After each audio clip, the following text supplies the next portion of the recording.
The PGA is going to ban you to Needles, California. They want you to be the lifetime pro there. Thank you very much. I didn't say I was good at golf, but I'm funny in the movie. The movie that gave us a dancing gopher, endless one-liners, and some of the most unforgettable comedy characters ever put on screen almost never turned out the way audiences remember it. When Caddyshack hit theaters in 1980, it looked like a simple comedy about a group of caddies working at an exclusive country club. But behind the scenes, the production was anything but simple. Today, we're uncovering 13 weird facts about Caddyshack that reveal just how crazy the making of this classic really was. 1. The movie that was never supposed to be this funny. Before Caddyshack became one of the most beloved comedies ever made, it was actually planned as something very different. The original idea wasn't centered around outrageous golfers or a gopher causing chaos across a country club. Instead, it was meant to be a coming-of-age story focused on the young caddies. Writers Brian Doyle Murray, Harold Ramis, and Douglas Kenney built the script around Danny Noonan and Tony D'Annunzio,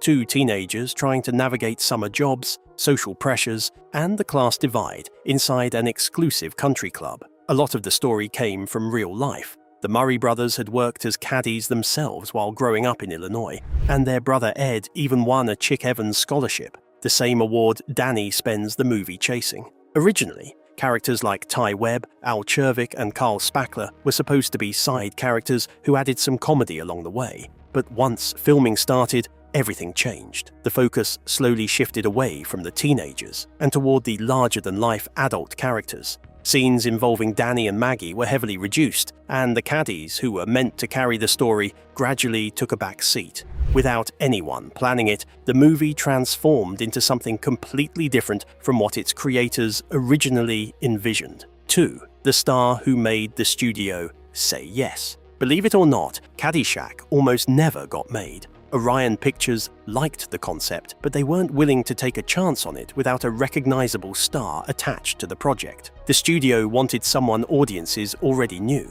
someone who could help sell tickets before filming even began. That person turned out to be Chevy Chase. Fresh off the success of Foul Play, Chase had become one of Hollywood's hottest comedy stars. Once he signed on, the project suddenly looked a lot less risky, and the studio gave it the green light. Then came the challenge of casting Al Chervick, the loud, rule-breaking millionaire who turns Bushwood Country Club upside down. Don Rickles was reportedly considered for the role, which makes sense given his legendary insult comedy style. But Harold Ramis had another idea. After seeing Rodney Dangerfield perform on The Tonight Show, Ramis immediately knew he had found his Al Chervick. Dangerfield's energy was impossible to ignore, and the role became his first major feature film appearance. There was just one funny problem. Dangerfield had spent his entire career performing live in front of audiences. He was used to hearing laughter after every joke. On a movie set, everyone stays quiet so the microphones can capture clean audio. After filming some of his early scenes, Dangerfield reportedly wondered why nobody was laughing. Eventually, someone had to explain that the silence wasn't because the jokes weren't working, it was because the crew wasn't allowed to laugh. 3. The feud that nearly kept two legends apart. On screen, Bill Murray and Chevy Chase seem like they fit together perfectly. Behind the scenes, things were a little more complicated. Just a couple of years before Caddyshack, the two comedians reportedly got into an actual physical fight backstage at Saturday Night Live. The tension started after Chase left the show to pursue a movie career, and Murray stepped in as part of the new cast. When Chase later returned to host, old frustrations boiled over. The two exchanged insults, tempers flared, and things eventually became physical. According to reports, John Belushi had to step in and separate them before the show went live. So when both men ended up in Caddyshack, director Harold Ramis initially kept them apart.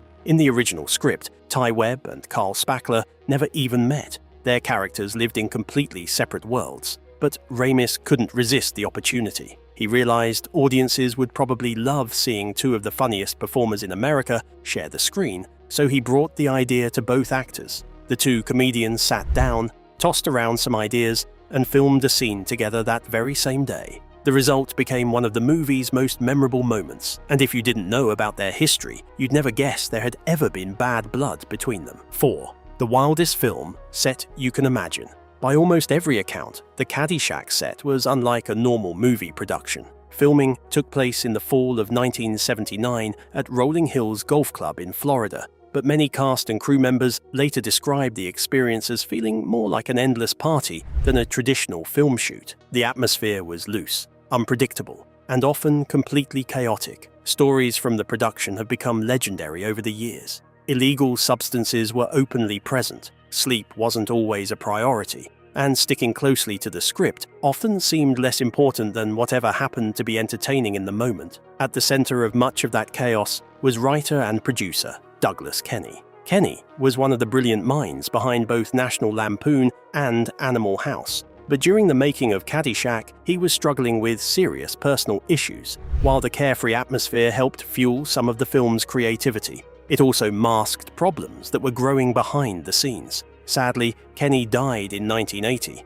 only months after the movie was released. It's a reminder that while the production created comedy gold, there were also real struggles taking place away from the cameras. 5. The hurricane that brought production to a halt. Harold Ramis wanted Bushwood Country Club to look like a traditional Midwestern golf course. There was only one problem. The movie was being filmed in Florida. After searching for the right location, the production settled on Rolling Hills Golf Club because it had something most Florida golf courses didn't: almost no palm trees. As long as the cameras were pointed in the right direction, audiences would never know the difference. Then Mother Nature stepped in. In September 1979, Hurricane David arrived and forced production to shut down. The cast and crew moved into a nearby hotel and waited for the storm to pass. And according to several stories from people who were there, they didn't exactly spend that time resting. Instead, they reportedly turned the delay into another excuse to party. Once the hurricane moved on, filming resumed, but the production was now behind schedule and trying to make up for lost time. Considering everything else that happened during the making of Caddyshack, a hurricane almost feels like just another chapter in the madness. 6. The character who accidentally took over the movie. It's hard to imagine Caddyshack without Carl Spackler, but believe it or not, Bill Murray's character was originally supposed to be a very small part of the movie. When Murray first signed on, Carl was little more than a quirky groundskeeper who occasionally popped up in the background. He wasn't meant to be one of the film's main attractions. The original plan was simple. Murray would spend about 6 days filming his scenes and then head back to New York to continue working on Saturday Night Live. But the moment filming began, it became clear that wasn't going to happen. Murray brought a completely unpredictable energy to the role. Every time he stepped in front of the camera, he added something unexpected, turning simple scenes into unforgettable moments. The filmmakers quickly realized they had something special. Before long, Murray was being called back for more scenes, more jokes, and more Carl Spackler. What started as a minor supporting role gradually grew into one of the most memorable parts of the entire movie. By the time filming wrapped, Carl wasn't just another character in the background anymore. He had become one of the biggest reasons audiences would remember Caddyshack for decades. 7. The famous speech that was invented on the spot. One of the most famous scenes in Caddyshack is Carl Spackler's story about caddying for the Dalai Lama in Tibet. It's one of those moments fans can quote word for word. Carl explains how he spent time helping one of the world's most respected spiritual leaders, only to receive no tip at all. Instead, he was supposedly rewarded with total consciousness. The way Murray delivers the story makes it absolutely hilarious. What's even funnier is that the speech wasn't originally his. The basic idea existed early on, and another actor reportedly tried performing it first, but the scene just didn't work. Instead of being funny, it came across as serious and slightly awkward. Harold Ramis immediately saw the problem and handed the scene over to Murray. That turned out to be the perfect decision. Murray took the basic premise and completely reinvented it in Carl's voice. He turned it into the rambling story of a man who genuinely believes he got the better end of the deal and has never questioned it for a second. According to Ramis, that approach wasn't unusual. Much of what Murray did throughout the movie wasn't scripted at all. He simply started talking, improvising ideas as they came to him. And in this case, one of those improvised moments became one of the most iconic scenes in comedy history. 8. The $500,000 gopher nobody planned for. The gopher might be the mascot of Caddyshack today, but originally it was barely part of the movie. In the first version of the script, the gopher appeared in only one scene. It was just a minor nuisance for Carl Spackler and wasn't meant to play a major role in the story. Then, the filmmakers watched an early cut of the movie. They liked what they saw, but something felt missing. The movie had plenty of funny moments, but it needed something to tie everything together. That's when they decided to give the gopher a much bigger role. Instead of appearing once, the little troublemaker became Carl's main rival and a recurring character throughout the film. Of course, that decision wasn't cheap. The production brought in special effects artists connected to John Dykstra, the Oscar-winning visual effects expert behind Star Wars. The same kind of talent that helped create spaceships and lightsabers was now being used to bring a golf course gopher to life. The puppet itself reportedly cost around $5,000 to build. But once all the new scenes, effects work, and tunnel sequences were added, the total cost climbed to roughly $500,000. That's a lot of money for a dancing rodent, but looking back, it's hard to imagine the movie without him. Quick pause before we continue. If you're enjoying these behind-the-scenes stories from one of comedy's most legendary movies, make sure to hit that like button and subscribe, and let us know in the comments, what's your favorite Caddyshack quote? Now let's get back to the stories that made this film such an unforgettable classic. 9. The real-life prank behind the pool scene. One of the funniest moments in Caddyshack happens at the country club pool, when everyone suddenly panics and rushes out of the water. The scene may seem completely ridiculous, but it was actually inspired by a real prank. According to reports, co-writer Brian Doyle Murray pulled a similar stunt when he was younger.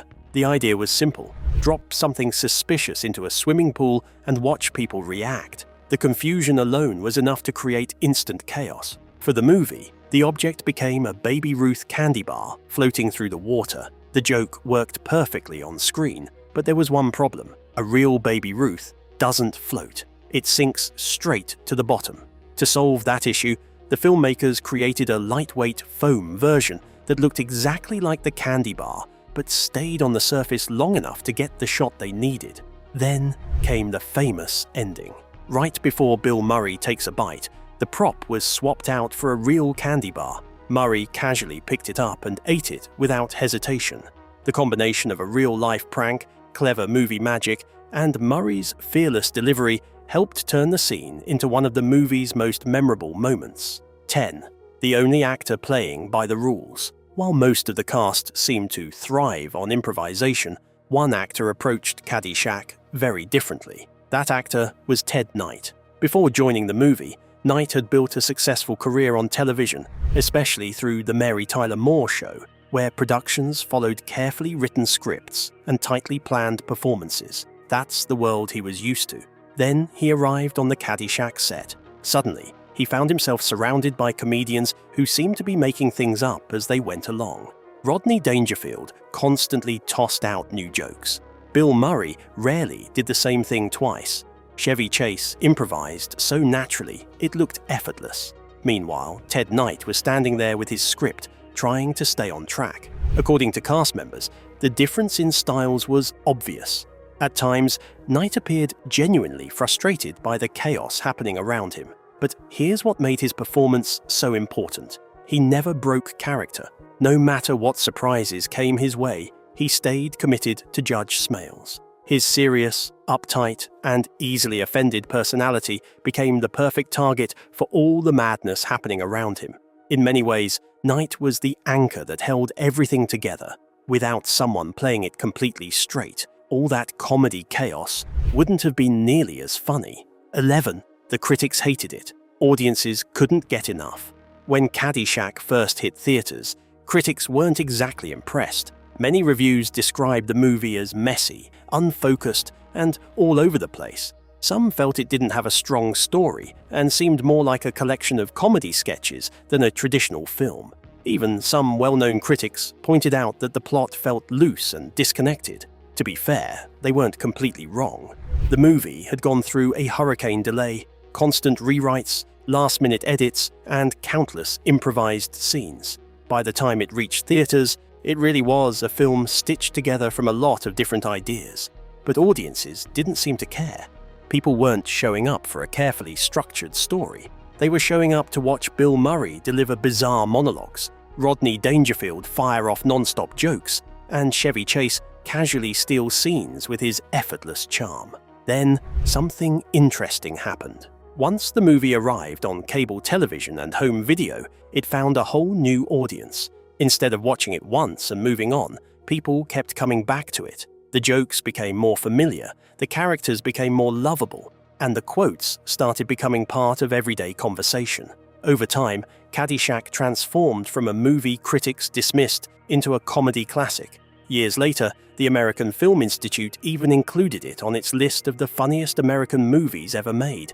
Not bad for a film many people originally thought didn't have much of a story. 12. The Murray brothers turned a movie into a business. Most successful movies end up getting sequels, merchandise, or maybe a few collectibles. Caddyshack ended up getting its own restaurant. In 2001, Bill Murray joined forces with his brothers Andy, Brian, Joel, Ed, and John to open Murray Brothers Caddyshack restaurant in St. Augustine, Florida. The idea came from chef Andy Murray and his longtime friend and business partner M. Haskell, who helped bring the concept to life. For the Murray family, it felt like a full-circle moment. After all, many of the experiences that inspired Caddyshack came from their own days working as caddies while growing up in Illinois. The restaurant celebrates both the movie and the family's connection to golf. Visitors can find Caddyshack memorabilia throughout the building, while the menu focuses on comfort food with a strong Chicago influence. And despite changes over the years, the restaurant has continued to thrive. When the World Golf Hall of Fame closed in 2023, many people assumed the restaurant would disappear too. Instead, the owners signed a new long-term lease and kept going. A second location opened in Illinois in 2018, before eventually closing in 2025. But the original Florida restaurant remains open today. More than 20 years after opening its doors, it's still welcoming fans who want a little taste of Caddyshack history. 13. The script that barely existed. For a movie that's been quoted for more than 4 decades, Caddyshack had surprisingly little respect for its own script. The original screenplay reportedly stretched to around 200 pages and took months to put together. But once filming started, much of it became more of a suggestion than a rule. In fact, one of the movie's most famous characters, Carl Spackler, barely existed in the original version. Then, the comedians showed up, and little by little, they started rewriting the movie themselves. Rodney Dangerfield was one of the biggest examples. During his first major scene, Harold Ramis reportedly called action, and Dangerfield didn't move. Ramis tried again. Still nothing. Finally, Ramis walked over and explained what he wanted. Dangerfield listened and then asked a simple question. "Do you just want me to do my act?" Ramis said yes, and that changed everything. Dangerfield launched into the scene, delivering jokes and punchlines in the same style that had made him famous on stage. Many of his funniest lines weren't in the script at all. From that point on, Ramis largely let him do what came naturally. Bill Murray took things even further. One of the movie's most famous moments, the Cinderella story scene, started with almost nothing on the page. The script reportedly contained only a brief stage direction saying that Carl was cutting flowers. That was it. No speech, no jokes, no monologue. Ramis simply told Murray to imagine he was announcing his own championship performance and let his imagination take over. Murray grabbed the tool, started talking, and never stopped. The improvised performance reportedly went on for around half an hour before anyone finally called cut. What audiences see in the movie is only a small piece of what he created that day. And that's really the story of Caddyshack itself. A movie that began with a script, but ultimately became famous because some incredibly talented comedians were given the freedom to make things up as they went along. Looking back, it's honestly amazing that Caddyshack worked at all. Between hurricanes, cast feuds, endless improvisation, and a dancing gopher that almost wasn't in the movie, the production was packed with challenges from beginning to end. Yet somehow, all that chaos helped create one of the most beloved comedies ever made. And more than 40 years later, people are still quoting it, watching it, and introducing it to new generations of fans.